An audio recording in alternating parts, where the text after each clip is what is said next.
Well, here we go again. I just did a video on Roald Dahl's books like Charlie and the Chocolate Factory being edited, being neutered, having all the flavor and the joy removed from them for a small group of fringe lunatics. And already here we've got another one. James Bond books edited to avoid offense to modern audiences. Who are these modern audiences they keep trying to not offend? Well, we know who they are. They're a fringe, small group of the most emotionally and intellectually unstable people in Western civilization. That's who they're referring to when they say modern audience. That's who they're pandering to. And I just don't feel like this is a winning strategy for movie producers or publishers, because the real modern audience is just regular people, not a small group of people who don't have the emotional maturity to handle reading an Ian Fleming novel. Let's see, James Bond has been censored, not stirred. Oh, that is terrible. A report indicates that Ian Fleming's ribald James Bond books have been rewritten to accommodate 21st century sensitivities, removing a number of racial references ahead of the 70th anniversary this spring. The books are expected to be republished in April. And again, the 21st century sensitivities, this is just a hoax being perpetrated upon us by left-wing fanatics.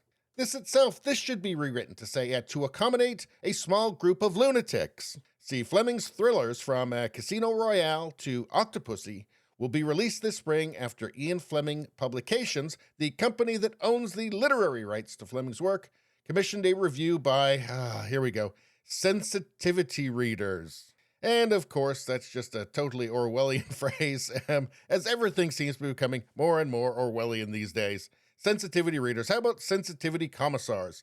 That's more correct. Let's see, the republished Bond novels will include a disclaimer. This book was written at a time when terms and attitudes which might be considered offensive by modern readers were commonplace. A number of updates have been made in this edition, while keeping as close as possible to the original text and the period in which it is set. And I will say, if you need this disclaimer, if this is actually important to your continued functioning in the world, you can't be trusted with books. You can't be trusted with movies or Netflix, video games, anything. You should be in a room on a morphine drip for the rest of your life so you can't harm yourself or anybody else. And while, you won't be able to contribute anything to the world, well, you weren't going to anyway, were you? And at least you won't be able to ruin James Bond or Charlie and the Chocolate Factory. Let's see, revised lines include Bond's assessment in Live and Let Die that African would-be criminals are, quote, pretty law-abiding chaps, I should have thought, except when they've drunk too much, which is being changed to pretty law-abiding chaps, I should have thought, which is retarded and idiotic. You can say that about any group. If you'd said that about Irish would-be criminals or Australian would-be criminals, it's no problem.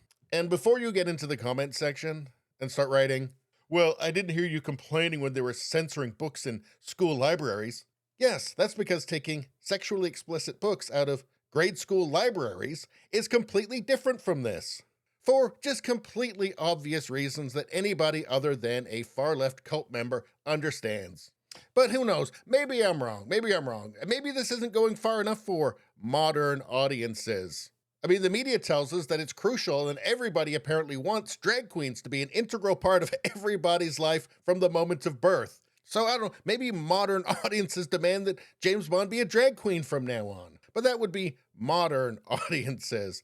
Maybe, movie producers, publishers should focus on actual audiences.